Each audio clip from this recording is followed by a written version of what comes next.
Hi అమ్మమ్మ నాటి sweet sweet sweet మినపసుండులను తయారు చేసుకుందాం. ఇప్పుడు గ్లాస్ మినపప్పు, కొంచెం బియ్యము వేసుకుందాం. 30 minutes దోరగా వేయించుకోవాలి.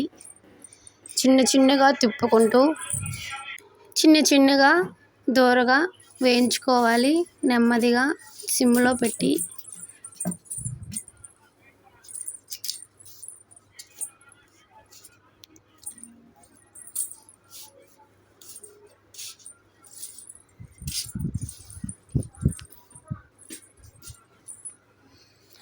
తర్వాత వేడంతా చల్లారేదాకా 10 minutes ఉండాలి.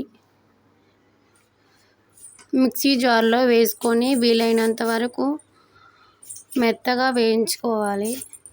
మిక్సీ జార్లో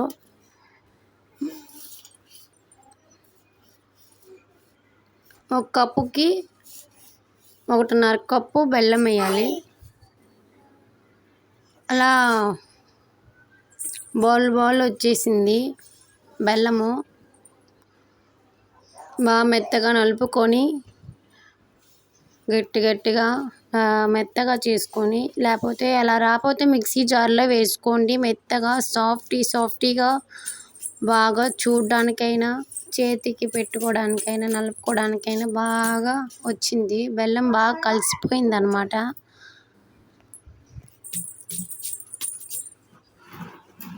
ఇప్పుడు మనము ఒక దాంట్లో వేసుకొని నెయ్యిని వేసుకోవాలి. నెయ్యిని వేడి చేసుకొని మినపప్పు పిండిలో వేసుకోవాలి. కొంచెం వేసుకొని చూసుకుంటూ కలుపుకోవాలి.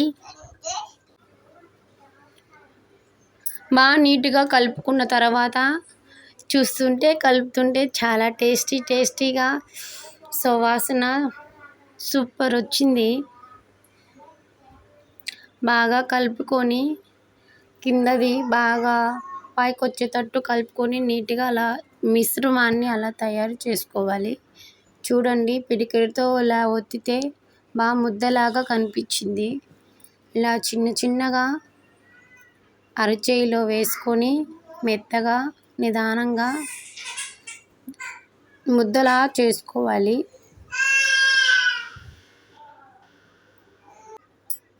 బయట ఫుడ్ని ఇంట్లోకి వెలై చేయొద్దు. ఇంట్లోనే తయారు చేసుకొని ఇలా తినండి. ఆరోగ్యంగా ఉంచండి పిల్లల్ని.